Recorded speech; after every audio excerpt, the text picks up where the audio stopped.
Hello friends, good evening. कैसे हैं सभी लोग? इंदिरा सिविल सर्विसेज में आपका स्वागत है। मैं हूं अनुज पटेल। आज हम क्लास 7 की सामाजिक एवं राजनीतिक जीवन भाग 2 फिर से लेकर उपस्थित हुए आपके सामने। आज हम इसके लास्ट चैप्टर 10 10वें चैप्टर पे हम बात करेंगे, जिसका नाम है समानता के लिए संघर्ष। और इससे पहले हम बात करें आपसे कि आपको हमारा पढ़ाया लिखा हुआ कैसा लग रहा है। अपना कमेंट लिखें, लाइक करें, सब्सक्राइब करें। और कोई प्रॉब्लम्स है, कोई चीज़ समझ नहीं आ रही है, कुछ अपने आइडियाज़ हो, अगर आप शेयर करना चाहते हैं तो प्लीज़ आप कमेंट बॉक्स पे उसे लिख सकते हैं। फाइनली चलिए स्टार्ट करते हैं।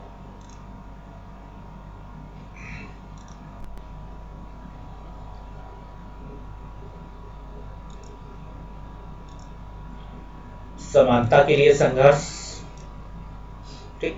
चैप्टर का नाम है, 10वां चैप्टर है, सामाजिक एवं राजनीतिक जीवन भाग 2, क्लास 7। और जैसा कि आपको पता है, पार्लियामेंट आपके प्रतिनिधि और ये विषय सूची। और इसके आज हम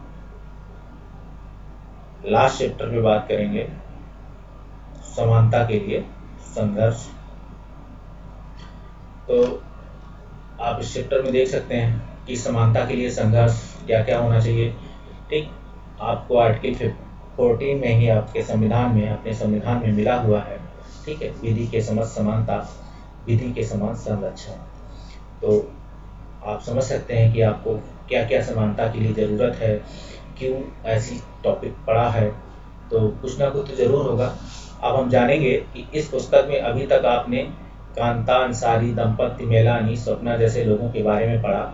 अब सबकी कहानियों में जो कुछ बात समान है, यह है कि सबके साथ असमानता का व्यवहार किया गया। जहाँ जहाँ असमानता हुई है, जैसे देखिए जूठन है, ये जो है, ये जो जूस वाले हैं, ये कोऑपरेटिव सोसाइटी वाले हैं, ये कपड़े बुनकर वाले हैं, जिसमें हमने देखा था ये मॉडल चैप्टर 4 में था कि बच्चियों के साथ शिक्षा के लिए था। ये दोनों फ्रेंड है, ठीक। इन दोनों में के बीच की बात है, इसमें क्या क्या असमानता हुई थी, असमानता हुई इसलिए उनके लिए संघर्ष हुआ। तो संघर्ष के संदर्भ में आज हम जानेंगे कि समानता के लिए क्या क्या बात हुई, ठीक है। जैसे इसी संदर्भ में जानेंगे, असमानताओं के विरुद्ध और न्याय के लिए संघर्ष करने के लिए एक साथ आ रहे खड़े हुए। क्या अध्याय 1 में, क्या रोजा पार्क्स की कहानी आपको याद है? अध्याय 5 चैप्टर 5 में स्त्री आंदोलन पर पढ़े, चित्रलेख आपको ध्यान हो, ठीक है। इस लेख में पढ़ेंगे कि जिनके द्वारा लोगों ने असमानता के विरुद्ध अपनी लड़ाइयाँ लड़ी। हम इस चीज़ पे चर्चा करेंगे। अब आगे बात करें अगर हम, तो हम शुरुआत करते हैं कि भारत का संविधान हर नागरिक को समानता की दृष्टि से, सम्मान की दृष्टि से देखता है। आर्टिकल 14 आप सबके लिए है।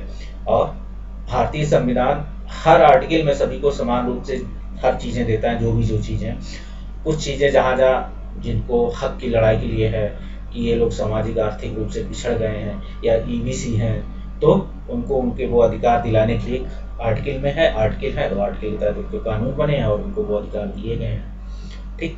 तो इस संदर्भ में आप देखेंगे, आप पुस्तक में पहले हिस्से में ही पढ़ चुके हैं कि राज्य और कानून की दृष्टि से किसी भी व्यक्ति के साथ उसकी जाति, लिंग, धर्म, अमीर या गरीब होने के आधार पर कोई भेदभाव नहीं किया जाएगा। आर्टिकल, जब हम जाति, धर्म, लिंग की बात करते हैं तो आपको आर्टिकल 15 फॉलो करना होता है कि उसमें इन चीज़ों को लिखा गया है कि कैसे आपके साथ कहीं भी अगर कोई बात हो तो आप सीधे सुप्रीम कोर्ट जा सकते हैं अपनी इस लड़ाई के लिए। कोई जात के आधार पर, कोई लिंग के, धर्म के आधार पर, अमीर गरीब के आधार पर आपके साथ कोई भेदभाव कर रहा हो तो आप सीधे सुप्रीम कोर्ट जा सकते हैं अपनी बात कहने के लिए, ठीक है। आपके पास आधार होने चाहिए, आप सीधे जाइए। देश के हर वयस्क नागरिक को चुनाव के दौरान समान रूप से मतदान करने का अधिकार मिला। अपने यहाँ देखा हो गया कि एक उम्र के बाद हर वयस्क नागरिक को, जो 18 साल का होता है, उसको वयस्क माना जाता है, ठीक है। चुनाव के लिए, शादी के लिए वयस्क नहीं माना जाता है पुरुष को शादी के लिए 21 साल उम्र है, लड़की की उम्र 18 साल है। ठीक है। तो आपको चुनाव में वोट देने के लिए वयस्क 18 साल है, आप वयस्क हैं, वोट दे सकते हैं, ना कि अभी शादी करने के लिए है कि हम वयस्क होकर शादी कर सकते हैं। ऐसा मत सोचिएगा कि 18 साल में वयस्क होने के बाद तो आपको मत देने के साथ साथ शादी करने का भी अधिकार मिल गया। कानूनी रूप से आपको शादी करने का अधिकार 21 वर्ष में मिलता है एक पुरुष होने के नाते। मताधिकार की ताकत के जरिए ही जनता अपने प्रतिनिधियों को चुनती या बदलती है। लोकतंत्र का सबसे बड़ा अधिकार होता है लोगों के पास, और आपके रिप्रेजेंटेटिव या आपके प्रतिनिधि इस चीज को हमेशा ध्यान रखते हैं कि हर 5वें साल चुनाव होते हैं, अगर मैंने जनता के हितों का ध्यान नहीं रखा तो जनता हमको दोबारा वोटिंग नहीं करेगी। अगर उस देश, उस एरिया की जनता, उस देश की जनता अगर शिक्षित है, ठीक है, मुद्दों को समझती है, अपने एरिया में काम करती है, अगर जनता जातिवाद से हटकर सोशल मुद्दों को देखते हुए, ठीक है, और नेशनल लेवल के इश्यूज को देखते हुए अगर वोटिंग करेगी, और ये तभी संभव है जब जनता जितनी लिटरेसी रेट अच्छी होगी, समझदार होगी, क्योंकि आप जितने पढ़े लिखे होंगे आप चीज़ों को समझेंगे और करेंगे। तो उसी तरीके से इसको सोचिए, समझिए, ठीक, और चुनती या बदल देती है। अब देखिए मताधिकार से आप क्या समझते हैं, इस पर आपने विचार दीजिए। मताधिकार से हमारे भीतर समानता का भाव विकसित होता है। जैसे आपने देखा था कि मताधिकार देने जाने वाले व्यक्ति में क्या होता है, अमीर, गरीब, काम करने वाले, घर में काम करने वाले, बाहर काम करने वाले, सब एक लाइन में खड़े होकर वोट देते हैं। किसी के लिए अलग से वीआईपी लाइन नहीं होती है। इवन जो आपके देश का प्रधानमंत्री भी वोटिंग करता है तो वो भी जाता है कहाँ, लाइन में लग के, उसी लाइन में लग के वो भी वोट देता है। दिखाया जाता है कि उस वक्त की ये लोकतंत्र है, यहाँ सभी समान हैं, ठीक, सभी जनता हैं, और लोकतंत्र क्या है, जनता से बना हुई लोकतंत्र है, जनता के लिए, जनता द्वारा शासन है। तो उस चीज़ की आपको कीमत वहाँ दिखाई जाती है, लोगों को दिखाया जाता है कि वहाँ कोई अलग अलग लाइनें नहीं होती हैं कि आपका प्रधानमंत्री है तो उसके लिए अलग से लाइन बनी होगी, आपका कोई सांसद है तो उसके लिए अलग से लाइन बनी होगी। नहीं, ये लोकतंत्र है, लोगों का तंत्र है, और आप भी उसी लोकतंत्र में शामिल हैं। इसलिए आपको भी उसी लाइन में लगकर वोट देना पड़ेगा जिस लाइन में जनता लगी हुई है और वोट दे रही है, वोटिंग कर रही है। लेकिन यह भाव अधिकतर लोगों के जीवन को छू नहीं पाता है, ठीक है, अगर हम बात करें, क्योंकि हमारे भी वोट की कीमत उतनी है जितनी किसी और की वोट की, मतलब आप उतनी वोट की कीमत है जितने प्रधानमंत्री के वोट की कीमत है, उतने आपकी भी वोट की कीमत है। लेकिन यह भाव अधिकतर लोगों के जीवन को नहीं छू पाता, ठीक। इसमें क्या है, ये भाव अगर आप जीवन को छू नहीं पाता, मतलब इस चीज़ को वो समझते नहीं है, ये यहाँ नहीं समझते हैं, तो उनमें क्या है, असमानता पैदा होती है और संघर्ष होता है, जो आपके यहाँ क्लास, वर्ग, जातियों के आधार पर यही तो होता है, ठीक। तो इस चीज़ से देखिए, आप समझिए इन चीज़ों को।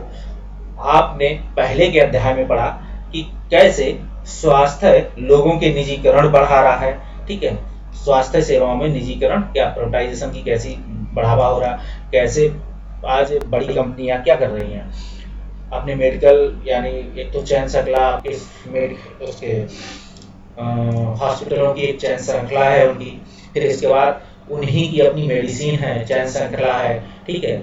आपको घर तक कोई इलाज है तो वही चैन श्रृंखला आपको घर तक आएगी, दवाई भी दे जाएगी, अगर जरूरत पड़ेगी तो आपको अपने अस्पताल में भी एडमिट करेगी। तो ये क्या है, निजी सेवाओं का क्या है, स्वास्थ्य क्षेत्र में बढ़ावा हो रहा है। अगर सरकारी अस्पतालों के लापरवाही वाले रवैये ने कांता, हाकिम शेख, अमन जैसे अत्यंत गरीब लोगों के लिए अच्छी स्वास्थ्य को कठिन बना दिया, ठीक है। आपने हाकिम शेख का सामना सुना होगा कि बंगाल में रेलवे पे जा रहे थे तो वो गिर गए, अब तुरंत इमरजेंसी में उन्हें कलकत्ता के हॉस्पिटल में एडमिट कराया गया, तो वहाँ क्या था, वहाँ स्टाफ था, लेकिन क्या मेडिकल सुविधाएं होने के बावजूद बेड अवेलेबल नहीं था, तो उसको वहाँ एडमिट नहीं किया गया, वो दूसरी जगह एडमिट हुए। तो उन्होंने इस चीज़ को लेकर सुप्रीम कोर्ट केस कर दिया था जाके, ठीक, क्योंकि ये उनके अधिकारों से जरूरी था। स्वास्थ्य आपके का सरकार से या राज्य से मांग करते हैं ना कि हमें स्वस्थ होने का अधिकार, ठीक, आप मानसिक शारीरिक रूप से स्वस्थ रहें, इसके लिए आप अपनी सरकार, राज्य से, सरकार से इसकी मांग कर सकते हैं, क्योंकि सरकार ये देती है आपको। और अत्यंत गरीब लोगों के लिए अच्छी स्वास्थ्य सेवाओं को कठिन बना दिया गया, ठीक। ये वे लोग हैं जो महंगी निजी स्वास्थ्य सेवाओं का बोझ नहीं उठा सकते, अगर उठाएंगे तो इन्हें क्या होगा, इनको काफ़ी पैसा या लोन लेना पड़ेगा, खेत बेच देंगे, घर बेच देंगे, इस तरीके से काम करेंगे।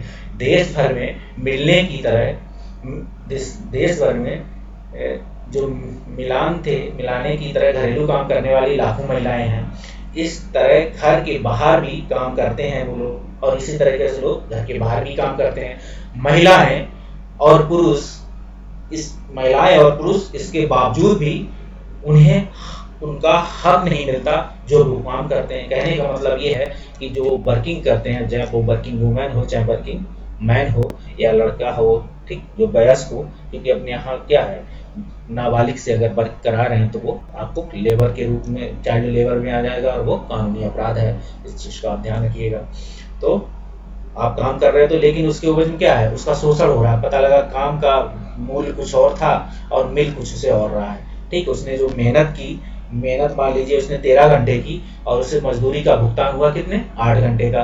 तो 5 घंटे का जो भुगतान है वो आपने, आपकी मालिक ने, आपकी कंपनी ने आपसे दाब लिया। क्योंकि देश संसाधनों के अभाव में स्वयं कोई काम नहीं कर पाती हैं, उनके पास क्या है, इंफ्रास्ट्रक्चर की कमी होती है। गरीबी और संसाधनों के अभाव में भी भारतीय समाज में विषमता और असमानता से जुड़े सबसे बड़े कारणों में से एक है। ठीक, ये चीजें चलती हैं। तो भारतीय समाज में विषमता और असमानता से सबसे बड़े कारणों में से एक है। हम देख सकते हैं इस चीज को। अब जात या धर्म के आधार पर अगर हम बात करेंगे तो दूसरी ओर अंसारी दंपति के संसाधनों के ना होने या कम होने के कारण असमानता नहीं झेलनी पड़ी। ठीक, क्योंकि उसके पास, अंसारी के पास पैसे थे। वास्तव में क्या था, उनके पास किराया देने के लिए पर्याप्त तो पैसे थे, तब भी वे मकान क्या करने, मकान पाने के लिए महीनों भटकते रहे। कारण मुस्लिम एक जो धर्म था, धर्म के आधार पर लोग कह रहे मुस्लिम है, ठीक है, वोट नहीं देते, उन्हें हेय की दृष्टि से देखने लगते हैं। जाति धर्म बीच में आ जाती है। ठीक है, अच्छा इंसान होते हुए भी उसको जाति और धर्म का एहसास कराया जाता है। ठीक, चाहे दूसरी जात के लोग, चाहे जितने लेवल से नीचे के सोच रखते हों, लेकिन क्या है, जाति है, तो जात के आधार पर लोगों को नीचा दिखाया जाता है। जबकि अंसारी, जो इनमें नाम लिखा था इनका, कि अंसारी दंपति बहुत अच्छे इंसान थे, लेकिन इन्हें क्या था, मुस्लिम होने की वजह से इन्हें लोग मकान नहीं दे रहे थे किराए पे, महीनों भटकते रहे लोग। क्योंकि अब मुस्लिम धर्म है तो कई लोग ये मानते हैं कि इस धर्म के लोग रहेंगे तो बहुत सारे घरों में क्या है, मीट मछली नहीं खाते हैं, हो सकता है मीट मछली खाते हो। दूसरा क्या मानते हैं कि इनके यहाँ हो सकता है कि मुस्लिम है तो कुछ ऐसे लोगों को लेके आए जो गैर कानूनी गतिविधि के कारणों में लगे हों, जिसे सरकार कानूनी रूप से अपराध मानती हो। तो उस चीज को लेके सरकार से लोग भी सशंकित रहते हैं, लेकिन ऐसा सभी लोगों में नहीं होता है। लेकिन आपको अगर ऐसा है तो आप उनके आइडेंटिफाई करिए। ठीक है, लोग उनके धर्म के कारण उन्हें मकान नहीं सकते हैं, मतलब देने से सकते हैं। इसी प्रकार स्कूल के अध्यापकों ने ओम प्रकाश वाल्मीकि से स्कूल का मैदान महज इसलिए साफ करवाया कि वे दलित थे। ठीक, आपने उनकी पुस्तक जूठन पढ़ी और उन्होंने अपने उसमें दिल मतलब खूब लिखा है कि कैसे कैसे। और इसीलिए आपने देखा होगा जो अपने यहाँ दलित समाज के बच्चे होते हैं, बहुत सारे बच्चे स्कूलिंग इसीलिए छोड़ देते हैं कि लोग उनके साथ भेदभाव करते हैं जाति के आधार पर। तो उनको वो कहते हैं कि मैं स्कूल, या वो स्वयं स्कूल जाना छोड़ देते हैं। और ये कई लेवल पे होता है, इसको आप देखेंगे समझेंगे आगे चल के स्वयं ही। ठीक है, जैसे जैसे हमारा समाज शिक्षित भी हो रहा है तो कई जगह इन चीज़ों में अभी विषमता बनी हुई है। लोगों के अभी माइंड में वो टैग नहीं हटे हैं जो उनके दिमाग में पहले से चले आ रहे हैं पीढ़ी दर पीढ़ी।